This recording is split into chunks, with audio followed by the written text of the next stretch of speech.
The 76ers force a Game 7.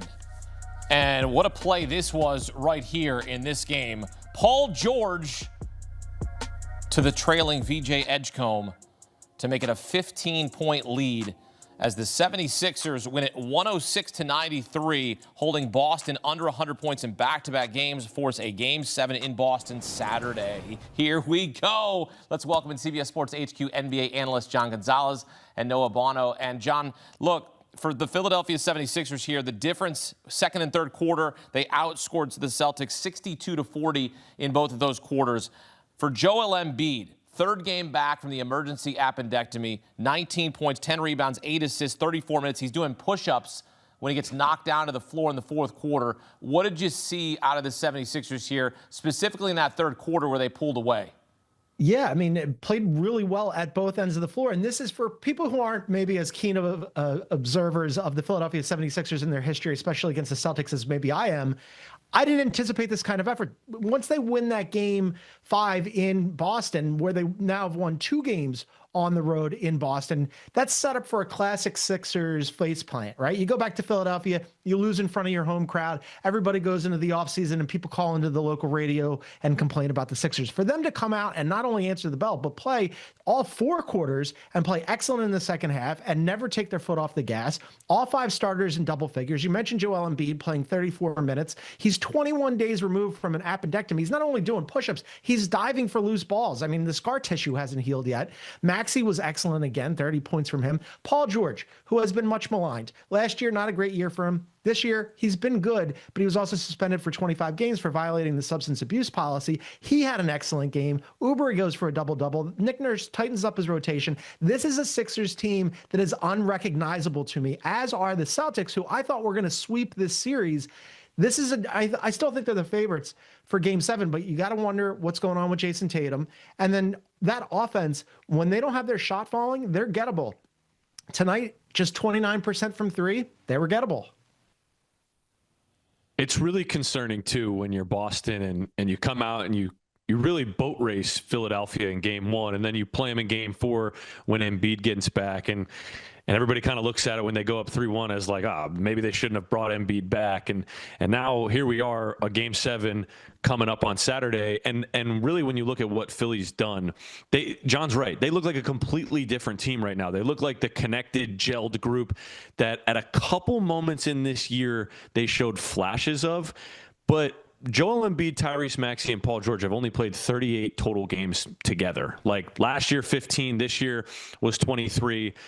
And for them to come together and look this gelled and connected and almost a little vintage Paul George moment we might have had here. He had 23 points. He hit 5 3-pointers. The last time he scored 20-plus points in a playoff game was 2 years ago, Game 4, Round 1. He had 33 points when he was still with the Clippers. Like, Philly didn't make the playoffs in his first year last year. So it's been a little bit since we've seen Paul George on this stage. And I'll be the first to admit, I was completely wrong coming into this game. I really thought Philly, like John said, was going to kind of give us that classic stinker at home. And I talked earlier in the pregame show about how 4 of Joel Embiid's 7 losses in his playoff run have come at home in Philadelphia when facing elimination. He's gotten eliminated at home 4 of the 7 times in his career. And I thought this was similar to 2024 when they went down 3-1 to the New York Knicks. They had a brilliant performance in Game 5 in Madison Square Garden to force a Game 6, and then they lose by 3 at home in Philly, and that's the season. And that's not what happened tonight. This is like the new, young, youthful version of the Philadelphia 76ers with Tyrese Maxey clear-cut being the best player on this team and being the engine, and then seeing him be able to galvanize Embiid, and Embiid still being able to fight through everything he's going through, the 21 days removed from surgery, and still will never be 100% when you see him on a basketball court, even if he didn't have the surgery. It's been really, really fun to watch, and we got a really good game coming up for a Game 7, the 2 best words in sports, baby. I want to take you back to the third quarter. There was a very significant sequence for the 76ers, John. You saw Joel Embiid behind the back to Kelly Oubre for a dunk. Then Kelly Oubre with a block on Jaylen Brown. Tyrese Maxey gets the rebound, pushes ahead to Paul George. Paul George behind the back to VJ Edgecombe. Look, I know you've been a 76ers fan for a long time. That looked like a symphony right there, John Gonzalez. Yeah, I mean, again, unrecognizable to me. And I said earlier today that, the fan thing has to be put in quotes because I've watched so much Sixers basketball. It's really more something people in Philadelphia don't root for the Sixers so much as they endure them. So this is a wholly new experience for me where we're watching whoa, this is what people do when they watch a team and they don't actively hate the team that's in their city. This team has been, as Noah said, they haven't been together for a while, right? I mean, Embiid and Maxey and PG don't have a long history together, but there were those flashes, and we saw those flashes through the season. And you thought, okay, well, what could it maybe be? But I absolutely did not expect them to put up a fight against the Celtics. I thought the Celtics were going to throttle them in the series. The Celtics, top 5 in offense and defense with home court advantage in this series. This should have been a walk for them. This is concerning. As surprising as it is for the Celtics, it's just as surprising for the for the Sixers. It's just as surprising for the Celtics, right?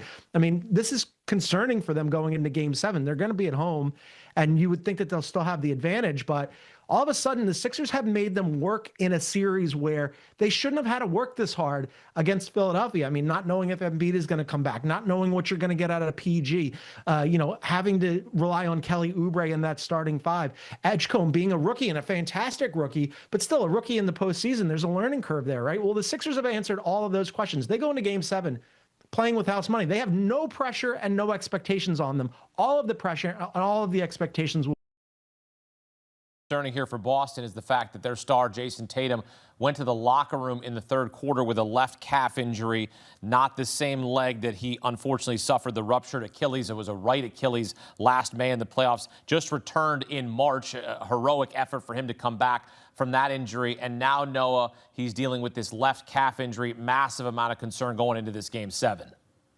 I'm petrified for him, and I'm petrified for no team's blown a 3-1 series lead in 6 years. It happened twice in the 2020 bubble when the Denver Nuggets did it in back-to-back rounds to get to the conference finals and face the Lakers, who obviously went on to win the title. But when I look at Jason Tatum and the limited stretching he was doing and trying to keep it loose, I am concerned, especially because of just how new this is to him to be back on the court this season and coming off that Achilles injury. But Boston needs to figure it out whether he plays or not from the three-point line, because in their 3 losses, I'll read it really quick, they're 29%, 28%, 26%. That's 27% total. And in their 3 wins in this series, they're 45%, 43%, and 36%. That's 41% from the three-point line in their wins. So clearly they are going to live and die by this three-point line. Joe Mazzulla does not care. He is not going to pivot. He's not going to change. So whether Jason Tatum is in the lineup or not, clearly Boston knows exactly what they have to do in order to win the game. But honestly, really quick, John mentioned